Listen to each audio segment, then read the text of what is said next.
For best results, I suggest you watch this video on a cell phone.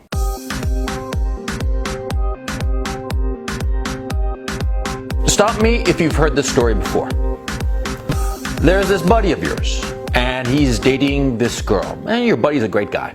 And his girlfriend, she's fine. She's a lovely girl. And they're dating for a year or so, and they break up for whatever reason. And your friend comes over once in a while, and he moans and groans, and you know, the usual kind of breakup situation, right?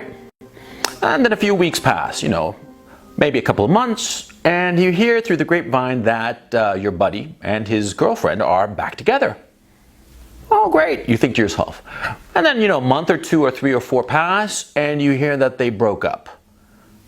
And then after that, you hear that they're back together again. And then you hear that they broke up once more. And this cycle goes on, you know, like 3, 4, 5 times, 6 times, 7, 8, 9 times, a couple of years.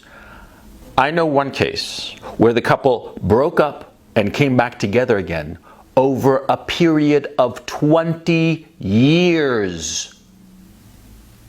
20 years. I wish I were kidding. I'm not. It's some people that I knew in college. They broke up and came back together over a period of 20 years. They never saw anybody else during that period. They kept on breaking up, and you know, they'd go up to almost a year without being together, and then they'd come back together. They eventually got married, and here's the kicker. They got married and then divorced within a year. I'm not kidding. I mean, it was just, how can that happen, you ask? How is it that they can like break up and come back together for 20 years? Why would they do that? Hold that thought. There's this photographer. He's a professional photographer, very successful. He's a professional photographer, you know, the kind that does like, you know, like nature stuff. And he goes to these really exotic places like Antarctica and the Gobi Desert and the Himalayas and what have you. And he'll go off for 3, 4, 5, sometimes 6 months. And then he'll go back to New York with a whole slew of pictures, and he'll take the best of his pictures down to the photo editor of his agency, right? And he'll show the photo editor his pictures, and he's very successful. So he'll show like a stack of a couple hundred pictures, and the photo editor will look through them and make 2 piles. One is a pile of pictures that the photo editor thinks are just not sellable, that for whatever reason, and he'll set them aside. And the other stack is a stack of the pictures that he thinks he can sell, right? And that stack is usually much bigger because this guy is a pro. He's very good at his job, right? And you see, there's this one picture that the photographer takes, right? It's of a mountain. And there's nothing really special about the picture, right? And so he shows it to the photo editor, and the editor looks at it, and it's not a big deal, so he sort of like rejects it, right? And then 6 months later, he comes back with a totally different set of pictures. The photo editor looks through the stack, and there's the same picture of the unremarkable mountaintop, and he sets that one aside. And this happens like 3, 4 times. And finally, by the 5th time, the photo editor takes the mountain picture, you know, and he shows it to the photographer and says, you know, why do you keep showing me this picture? I've rejected it before. It's not very interesting or remarkable. Why do you keep showing me this one? And the photographer sort of like sheepishly scratches his head and says, well, you know, that picture, you know, I had to climb to this other mountaintop to take it. And it was such a huge hike, and I had to spend the whole night there, and I finally took the picture just when the light was right, you know. And it was such a hard picture to take. That's why I keep showing it to you. Another story. There was this guy during the Depression. His name slips my mind. He was a big-time investor. And during the market crash in 1929, right? All the stocks started going down, and he started buying into the stock market as the price of all the stocks were going down. The shares were tumbling in price, and he kept buying, you know. And he would always say the same thing, you know, it's going to turn around, it's going to turn around. And he would keep on throwing good money after bad, just buying stocks even as they went down in price. Now, stock prices, of course, you know, you lose money when you sell the stock, right? I mean, if you buy a stock at 100 and it goes down to 90, you haven't actually lost anything until the moment you decide to sell that stock, right? Right. But see, this investor, who was an experienced investor, he kept on buying into the market. He couldn't stop because the losses kept getting bigger and bigger, and he was sure that this time it was going to turn around. This time, when he bought into the market, it would turn around and he'd recover all of his losses. He kept on buying into the fall of the stock market, and eventually he was ruined. He lost it all.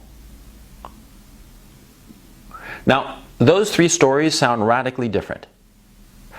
Those three stories are exactly the same story. It's not obvious, but the flaw of the three people there, or the boyfriend and girlfriend and the photographer and the stockbroker, they all have the same flaw. It's called the sunk cost fallacy.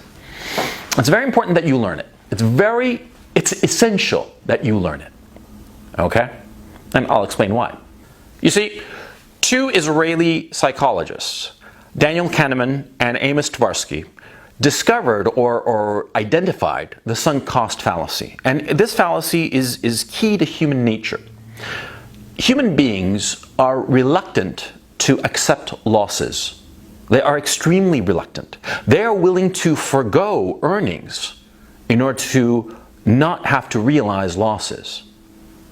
In other words, the boyfriend and the girlfriend who've been together for a year and the relationship isn't really working out because they're just not compatible with one another, well, they will continue with the relationship even though they both know that it's not a good relationship because they've invested so much time into it. You see what I mean? The photographer who climbed that big mountain and he took the picture, and it's not a very good picture, but he suffered so much to get it. He will not give up the ghost on the picture. He will try to get it sold. He will keep on showing it to the photo editor, who's going to keep on rejecting it because it's not a very good picture. But you see, the photographer invested so much time and effort to get the picture, to get that shot, even though it's not a remarkable shot. It's not even a very good shot. The investor who chases the market all the way to the bottom, he keeps on throwing good money after bad. It's not just in that investor case. I forget the name of the investor. I wish it was a famous guy, and he went broke because he kept on chasing the market all the way to the bottom. This happens all the time in business. Businessmen, sharp customers, guys who should know better, they wind up chasing a market, throwing good money after bad, trying to avert the loss. They don't want to accept the loss. They don't want to realize the loss. Because remember, you only lose when you sell out your position. You only lose when you finally write it off. You only lose when you decide that, something, this woman, she's not right for me and I'm not going to see her ever again. That's when you truly lose. But people are so reluctant to do this. You're probably reluctant to do it. How many times have you broken up with some girl and then you got back together with her? Because sort of like you had forgotten how bad things were when you were with her, right? Because that's what happens. You see, you broke up with the girlfriend and you're moving forward with your life, and then you start thinking about your ex-girlfriend and you start to remember the good times you had with her. The time you went to whatever, you went to Disneyland, the time you went to a nice restaurant, the times you were laughing at something that you saw on TV together, right? You had a good time. The sex was great, this and that. And you forget the bad things. See? That's the problem. You keep forgetting about the bad things. And so the bad memories are overwhelmed by the good memories. And so finally you pick up the phone and you call her. And the same thing has happened to her. She's forgotten the bad memories, the fights you guys had, and the reasons you had the fight, right? So you get back together, and everything seems to be going fine for a while, and then the old problems come back up, and all of a sudden, you're right back where you started, and you know that this relationship is toxic, you know this relationship, you should end it. You finally end it, and then a few weeks pass, and you miss her again, right? Right, it's happened to you, it's happened to me, it's happened to everybody. We all fall for this fallacy, okay? And it's much more important than mere girls, okay? It's your life. Because if you were to dissect the lives of people who have had shitty lives, you will discover that most of them, they had shitty lives and didn't amount to much and didn't do much with their lives because of the sunk cost fallacy. Because you know what it's called in regular language? It's not called the sunk cost fallacy. It's, oh, well, I fell into a rut. And the rut lasted 40 years. That happens all the time. Let me tell you another story. Do you know guys who live at home with the parents in the basement, right? And they live there and they've got a crappy job and they've got all this debt because of the student loan situation and whatnot. And they live with their parents and it's a shitty existence, but they stay. They stay for a year, 2 years, 3 years, 5 years with the same crappy job, the same crappy situation. They can't get out because they can't save enough money to do anything with their lives or start a business or anything like that. They dream about the things that they're going to do, but they never do any of them because they say, oh, well, I'm stuck in a rut. No, they're not. They're not stuck in a rut. What it is they are unwilling to write off the sunk cost of their situation.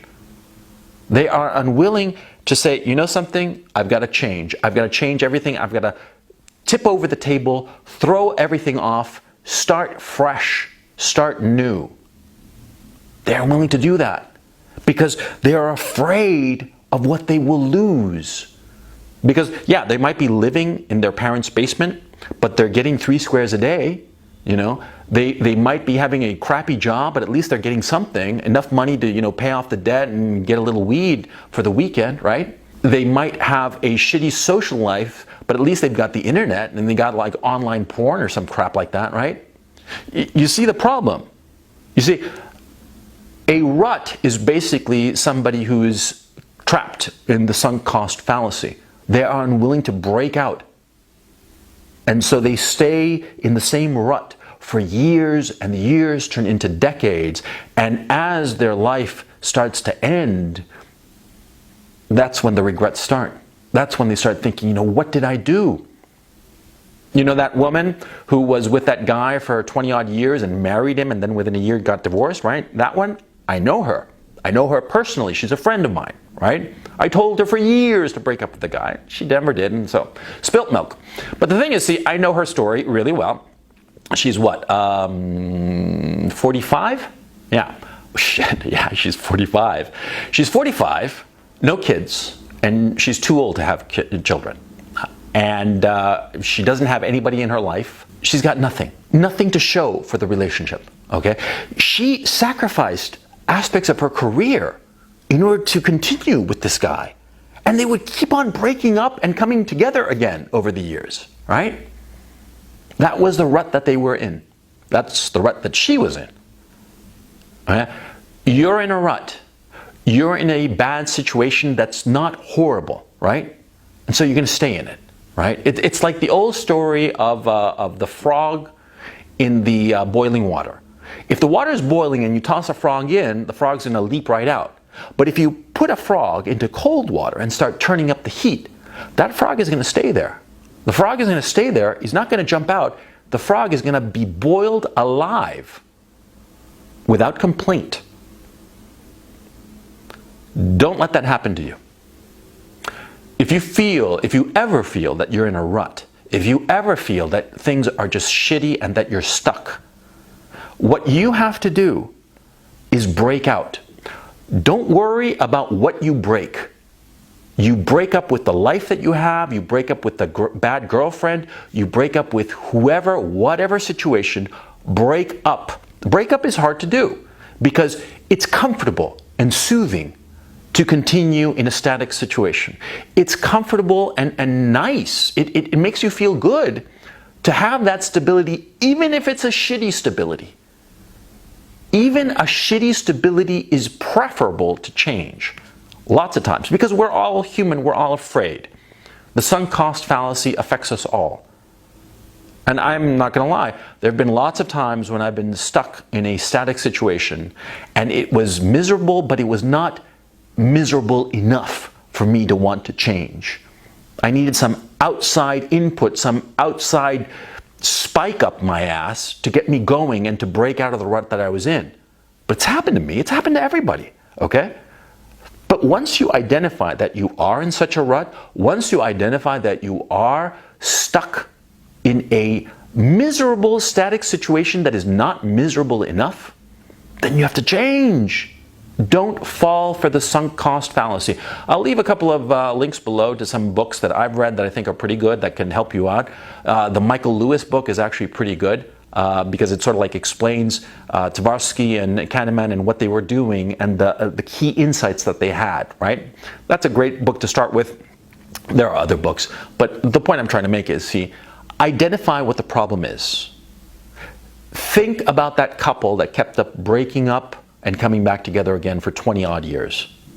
Think of the photographer showing the crappy picture and hoping that this time the photo editor would like it. Think of that investor who threw away all of his fortune because he was afraid to take the loss. Think of these people. They all had the same story, and I'm sure it's a story that you're suffering. If you haven't suffered it yet, you will, believe me, because we all have this problem at one point or another. You have to learn to identify it and break out of it, because if you don't break out of it, you will watch as your entire life vanishes.